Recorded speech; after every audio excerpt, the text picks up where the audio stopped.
that area of Brookdale Avenue as their temporary port of entry. So, do you know a date?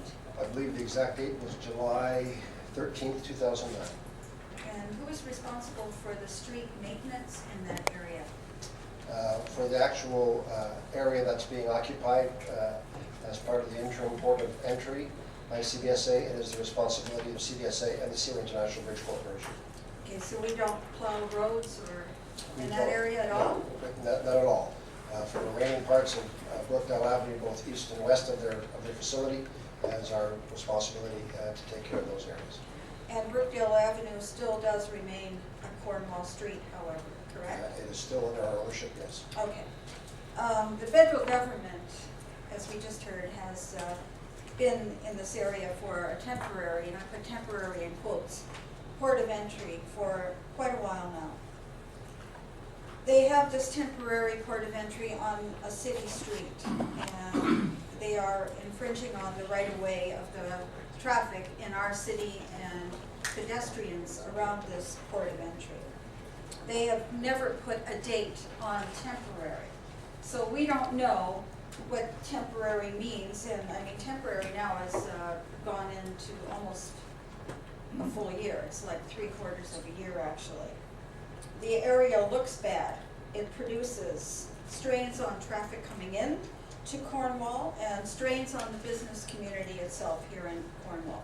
The Chamber of Commerce has actually voiced a concern that businesses in our city are losing approximately $10,000 each day.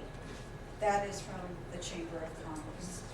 Any other type of organization or agency who would be using a Cornwall street like the federal government is, and in this case, of course, like I said, it's Brookdale Avenue, would have to go through large hoops and be able to reroute traffic and take up the area as the government has. And it would be very hard for them to do all of this. The federal government came in and they took over and they had that place for their port of entry. And again, I'm going to put temporary in quotes. I believe that we have to have compensation for this. This is an extraordinary use of our Brookdale Avenue. A fee for leasing this land should be in place. And $10,000 a day to compensate for Cornwall loss of business seems to be reasonable. That's what the Chamber of Commerce has stated. The quickest way to move people into or around or about anything is to hit them in the pocketbook. Let's hit the federal government in the pocketbook. To do nothing is not going to solve this problem of our port of entry at all.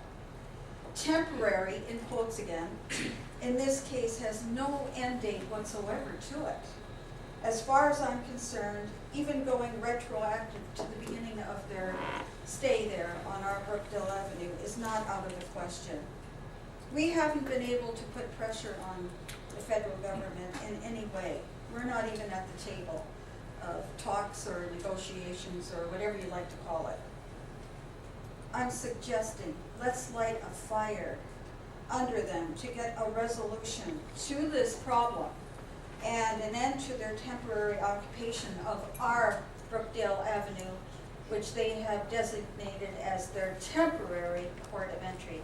In fact, I would like to see compensation retroactive to the beginning of their stay on Brookdale Avenue. And I don't know if anybody here at the table would second that, but I would like to amend this resolution to that effect.